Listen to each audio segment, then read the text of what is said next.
14. Then for oxygen, I would have to have approximately 7. Okay. If I give you any of these numbers, you should be able to tell me what the other one is. Okay, just by looking at the ratio. The monomer of a carbohydrate is a monosaccharide. Saccharide means sugar. And good examples are glucose, fructose, and galactose. These are all monomers, okay, which means they are formed from a single ring. If you see OSE on the end, that means it's a sugar. This will be important later on when we talk about enzymes. All right. On the same topic, glucose, fructose, and galactose all have the same chemical formula, C6H12O6. They are rearranged differently. Okay, so this is what glucose looks like. This is the one you make in the lab with the molecule building sets. Fructose looks like this. It's a 5-membered ring, and there's a carbon coming off of each side here. And galactose looks like this. The only difference between glucose and galactose, if you can see here, is the OH group. Okay? Because when you look at glucose, the OH group is flipped. Okay? Just from flipping this OH group gives these sugars completely different properties. Okay? And that's why isomers are important.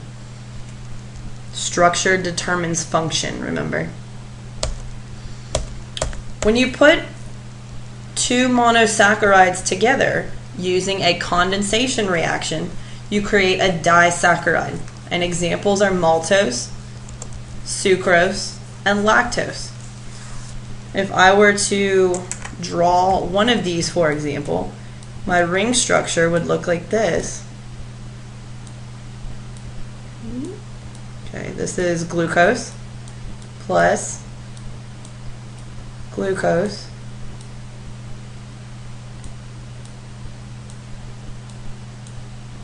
gives you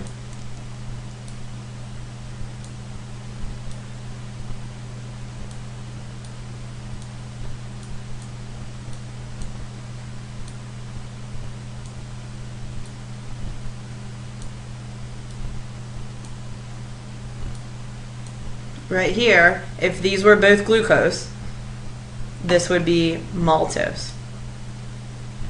Okay? If this one were glucose and this one were galactose, then right here I would have lactose. Okay, so depending on the monomers that you start with, that determines your disaccharide that you're going to end with. Of course, these are all created in condensation reactions. Polysaccharides are many, many monomers linked on each other. Examples are starches. Plants will link monomers of sugars together to store energy for themselves. Remember, they cannot photosynthesize at night. At least they can't undergo the light reactions. So they'll store up the sugars and then break them down during the night for energy. It's a linear linkage of glucose molecules. So it's just a ton of glucose linked the same way that we just showed you. Another important polysaccharide is glycogen. This is the one in your body. Okay, it's animal energy storage, and that big E right here is symbolizing energy. It's a branching linkage of glucose molecules. So they are linked on each other, but we have branches like this. Okay, so your body can come and chop one off, undergo cell respiration, chop one off, undergo cell respiration, chop one off, etc. Every time you're chopping one of these, remember you're using water. So it's a hydrolysis reaction. Okay?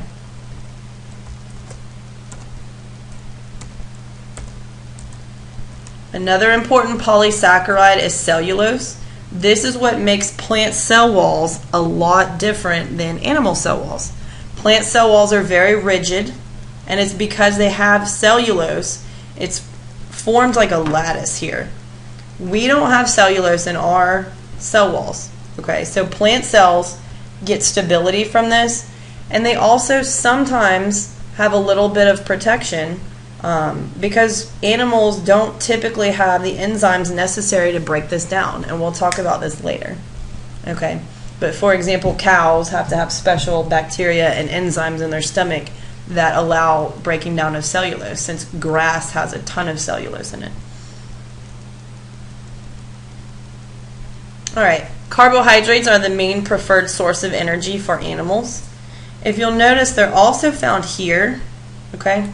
Sometimes they can be used for signaling.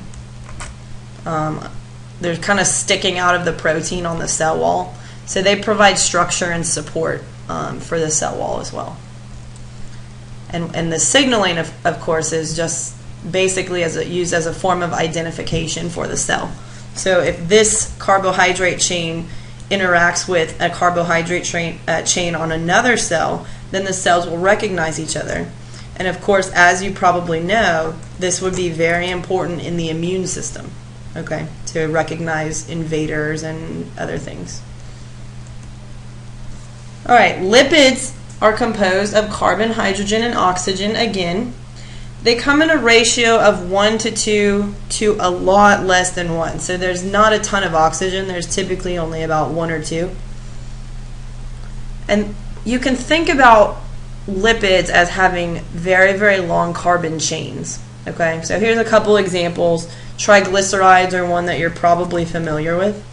We have a ratio of 55 to 98 to 6 oxygens. So much less oxygen than carbohydrates. And these oxygens are coming from, typically, on this one anyway, the glycerol molecule. And we know that glycerol is a building block of a lipid. Okay, so most of them have a glycerol molecule and then either 1, 2, or 3 very long fatty acid chains. The monomer that's used most often is glycerol and 3 fatty acids. Here's glycerol. Here's a fatty acid. When you put them together, for example, this is a triglyceride, you're undergoing the same reaction. You're taking off this hydrogen, this hydrogen,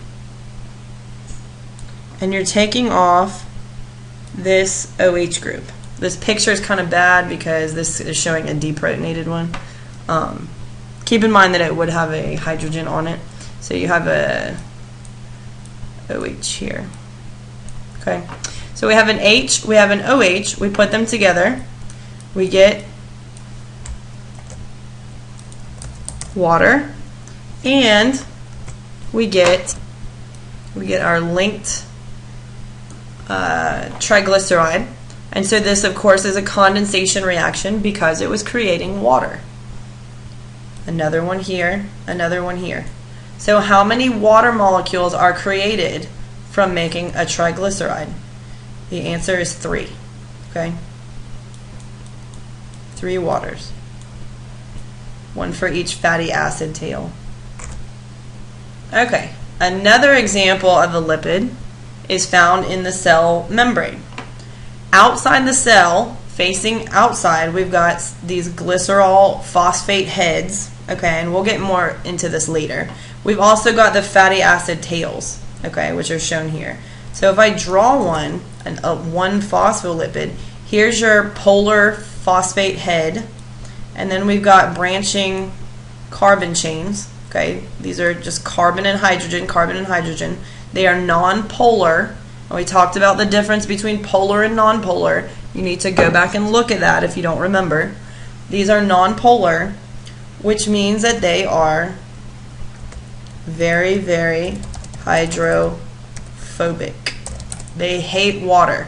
So that's why they orient themselves like this, and they face towards each other. Down here, for example, in the cell membrane, the tails face towards each other to get away from water. There's no water in between here. There's only water outside the cell and then inside the cell. Okay? We'll get into that a little bit later on. And lipids are used as a secondary source of energy. So if there's no carbohydrates available, the body will break down lipids for more energy. You can also use lipids as a soap. Okay, a lot of old soaps were made from animal fats and things like that. And then also, lipids are used for insulation, so just a fat layer to insulate. And by insulate, we mean trying to prevent dramatic temperature changes. Lipids are also used as a cell boundary. We'll get more into that later. So once again, inside the cell membrane.